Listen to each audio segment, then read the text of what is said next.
Use of exhortation. If keeping the heart is so important a business, if such choice advantages accrue to you thereby, if so many dear and precious interests are wrapped up in it, then let me call upon the people of God everywhere to fall diligently to this work. Oh, study your hearts, watch your hearts, keep your hearts. Away with fruitless controversies and all idle questions. Away with empty names and vain shows. Away with unprofitable discourse and bold censures of others. Turn in upon yourselves, get into your closets, and now resolve to dwell there. You have been strangers to this work too long. You have kept others' vineyards too long. You have trifled about the borders of religion too long. This world has detained you from your great work too long. Will you now resolve to look better to your hearts? Will you hate and come out of the crowds of business and clamors of the world and retire yourselves more than you have done? Oh, that this day you would resolve upon it. Reader, I think I should prevail with you. All that I beg for is but that you would step aside a little more often to talk with God and your own heart, that you would not suffer every trifle to divert you, that you would keep a more true and faithful account of your thoughts and affections, that you would but seriously demand this of your own heart at least every evening. Oh, my heart, where have you been today? Where have you made a road today? If all that has been said by way of inducement is not enough, I have yet more motives to offer you. Motive 1. The studying, observing, and diligent keeping of your hearts will marvelously help your understanding in the deep mysteries of religion. An honest, well-experienced heart is a singular help to a weak head. Such a heart will serve you better than a commentary upon a great part of the Scriptures. By this means you shall far better understand the things of God than the learned rabbis and profound doctors, if graceless and inexperienced, ever did. You shall not only have a clearer but a sweeter perception of them. A man may discourse orthodoxly and profoundly on the nature and effects of faith, the troubles and comforts of conscience, and the sweetness of communion of God, who never felt the efficacy and sweet impressions of these things upon his own spirit. But oh, how dark and dry are these notions compared with his upon whose heart they have acted. When such a man reads David's Psalms or Paul's epistles, there he finds his own objections made and answered. Oh, says he, these holy men speak my very heart. Their doubts were mine, their troubles mine, and their experiences mine. I remember Chrysostom, speaking to his people in Antioch about some choice experiences, used this expression: those who are initiated know what I say. Experience is the best schoolmaster. Oh, then study your hearts. Keep your hearts. Motive 2. The study and observation of your own hearts will be an antidote against the dangerous infecting errors of the times and places you live in. For what do you think is the reason that so many professors in England have departed from the faith, giving heed to fables, that so many thousands have been led away by the errors of the wicked, that Jesuits and Quakers, who have sown corrupt doctrines, have had such plentiful harvests among us, but because they have met with a company of empty, formal professors who never knew what belongs to practical godliness and the study of their own hearts. If professors did but give diligence to studying, searching, and watching their own hearts, they would have that steadfastness that Peter speaks of in 2 Peter chapter 3, verse 17, and this would steady and settle them, Hebrews chapter 13, verse 9. Suppose a subtle papist should talk to such of the dignity and merit of good works. Could he ever work the persuasion of it into that heart that is conscious in itself of so much darkness, deadness, distraction, and unbelief, attending its best duties? It is a good rule. There is no disputing against taste. What a man has felt and tasted, one cannot beat him off from that by argument. Motive 3. Your care and diligence in keeping your hearts will prove one of the best evidences of your sincerity. I know no external act of religion that distinguishes the sound from the unsound professor. It is wonderful to consider how far hypocrites go in all external duties, and how plausibly they can order the outward man, hiding all their indecencies from the observation of the world. But then they take no heed to their hearts. They are not in secret what they appear to be in public, and before this trial no hypocrite can stand. It is confessed that they may be in a fit, under a pang upon a deathbed, cry out concerning the wickedness of their hearts, but alas, there is no heed to be taken to these extorted complaints. Under our law, no credit is to be given to the testimony of one upon the rack, because it may be supposed that the extremity of the torture may make him say anything to be eased. But if self-jealousy, care, and watchfulness are the daily workings and frames of your heart, this strongly argues the sincerity of it. For what but the sense of a divine eye, what but the real hatred of sin as sin, could put you upon those secret duties which lie out of the observation of all creatures? If then it is a desirable thing in your eyes to have a fair testimony of your integrity, and to know of a truth that you fear God, then study your heart, watch your heart, keep your heart. Motive 4. How fruitful, sweet, and comfortable would all ordinances and duties be to us if our hearts were better kept. Oh, what precious communion might you have with God every time you approach Him, if your hearts were but in frame. You might then say with David in Psalm 104, verse 34, "My meditation of Him shall be sweet." That which loses all our comforts in ordinances and more secret duties is the indisposedness of the heart. A Christian whose heart is in a good frame gets the jump on all others who come with him in that duty. They strive hard to get up their hearts to God, now trying this argument upon themselves, and then that one to quicken and affect them, and sometimes go away as bad as they came. Sometimes the duty is almost ended before their hearts begin to stir or feel any warmth, quickening, or power from it. But all this while the prepared heart is at its work. This is he who ordinarily gets the first sight of Christ in a sermon, the first seal from Christ in a sacrament, the first kiss from Christ in secret prayer. I tell you, and tell you but what I have felt, that prayers and sermons would appear to you other than they do, did you but bring better ordered hearts to them. You would not go away dejected and drooping. Oh, this has been a lost duty to me. If you had not lost your hearts, it would not have been so.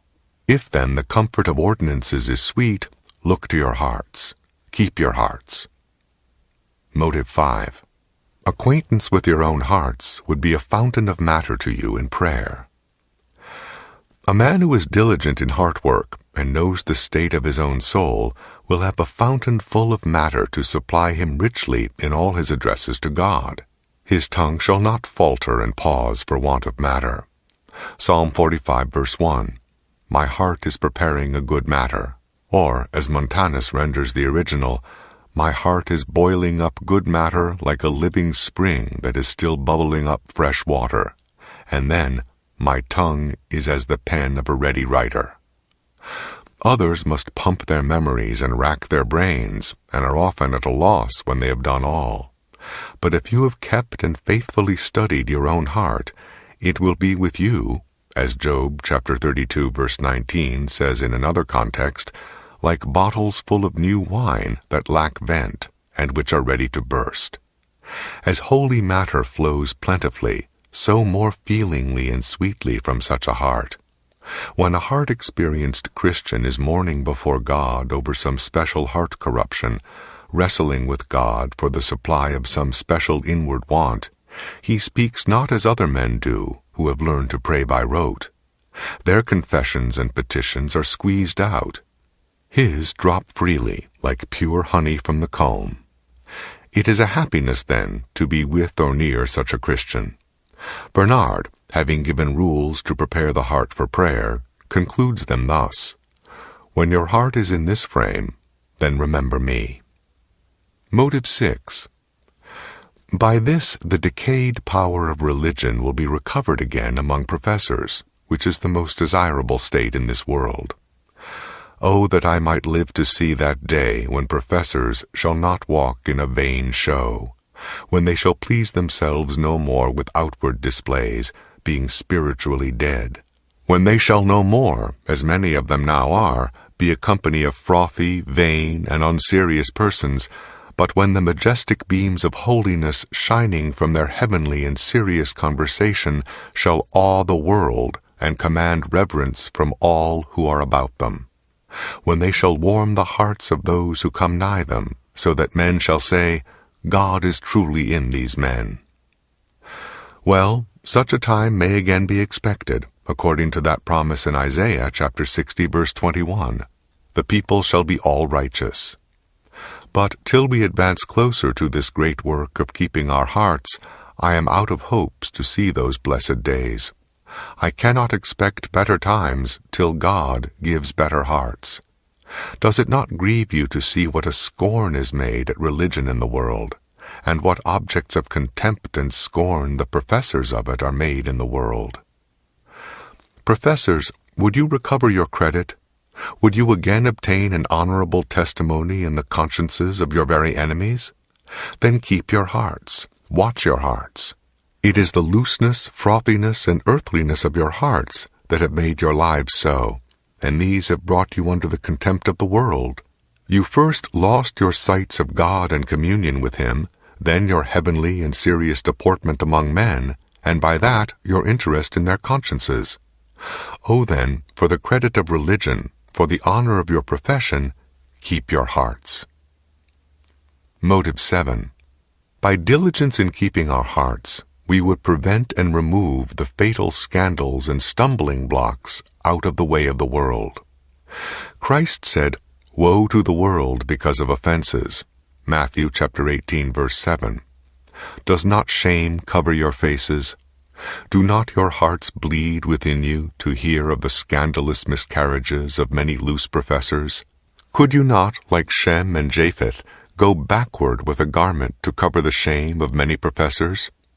How is that worthy name blasphemed? James chapter 2, verse 7, 2 Samuel chapter 12, verses 13 and 14. And the hearts of the righteous are saddened. Psalm 25, verse 3, Ezekiel chapter 36, verse 20. By this, the world is fearfully prejudiced against Christ and religion, and the bonds of death made fast upon their souls. Those who have a general love and liking of the ways of God are startled and quite driven back, and thus soul blood is shed. Woe to the world! Yes, how are the consciences of fallen professors plunged and even overwhelmed in the deeps of trouble! God inwardly excommunicates their souls from all comfortable fellowship with Himself and the joys of His salvation. Infinite are the mischiefs that come by the scandalous lives of professors. And what is the true cause and reason of all this but the neglecting of their hearts? Were our hearts better kept, all this would be prevented. Had David kept his heart, he would not have broken his bones. A negligent and careless heart must of necessity produce a disorderly and scandalous life. I thank God for the freedom and faithfulness of a reverend brother, Louis Stuckley, in his Gospel Glass, in showing professors their manifold miscarriages, and from my heart I wish that when their wounds have been thoroughly searched by that probe, God would be pleased to heal them by this plaster.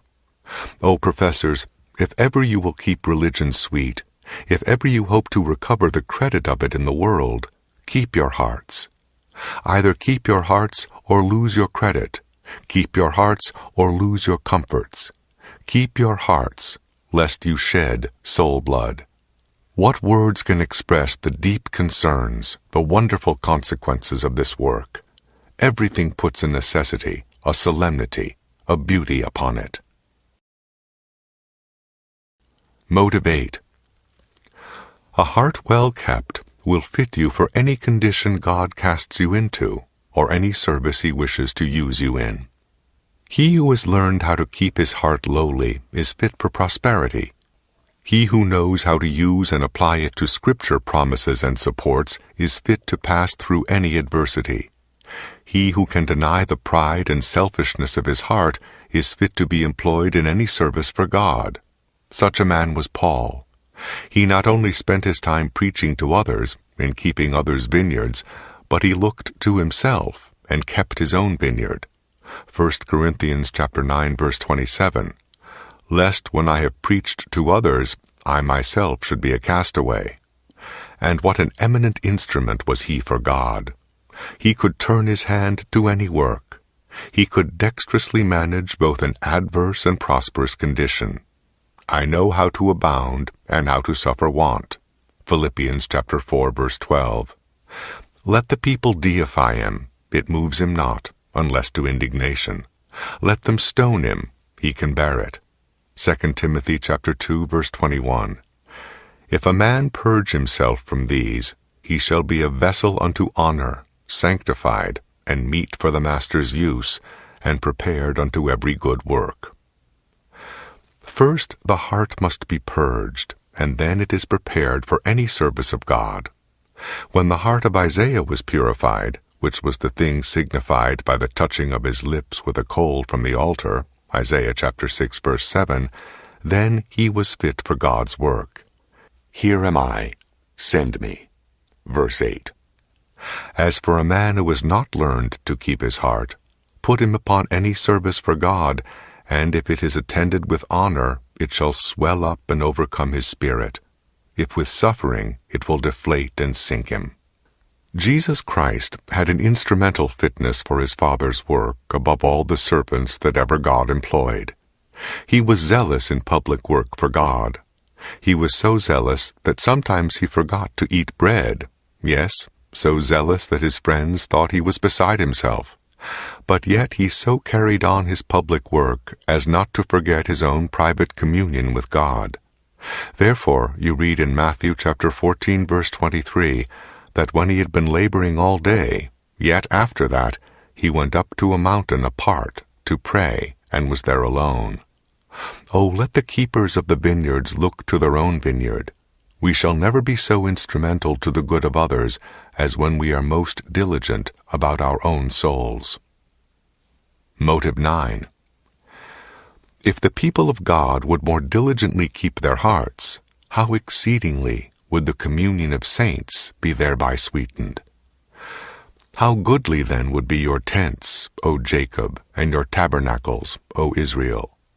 Then it is prophesied of the Jews in Zechariah chapter 8, verse 23, Men would say, We will go with you, for we have heard that God is among you. It is the fellowship your souls have with the Father and with the Son that draws out the desires of others after fellowship with you. 1 John chapter 1, verse 3. I tell you, if saints would be persuaded to take more pains and spend more time about their hearts, there would quickly be such a divine luster upon the face of their conversations that men would account it no small privilege to be with or near them. It is the pride, passion, and earthliness of our hearts that have spoiled Christian fellowship. Why is it that when Christians meet, they are often jarring and contending? It is only from their unmortified passions. Why are there uncharitable censures of their brethren? It is only from self-ignorance. Why are they so rigid and unmerciful towards those who are fallen? It is because they consider not themselves as the apostle warns. Galatians chapter 6, verse 1. Why is their discourse so frothy and unprofitable when they meet? Is not this from the earthliness and vanity of their hearts?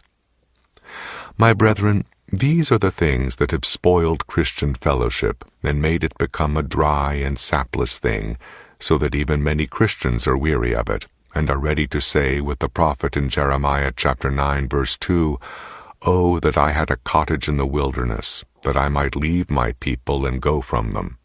And with David in Psalm 120, verse 6, My soul hath long dwelt with them who hate peace. This has made them long for the grave, that they might go from them who are not their own people to those who are their own people, as the original wording of 2 Corinthians chapter 5, verse 8 imports.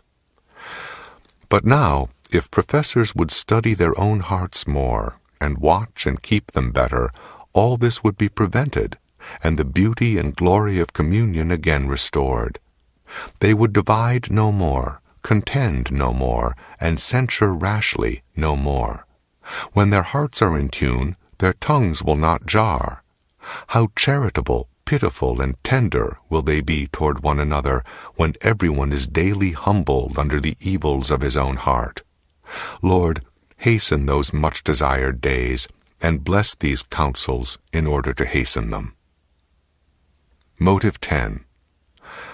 Last, by this the comforts of the Spirit and precious influence of all ordinances would be fixed, and much longer preserved in your souls than they now are.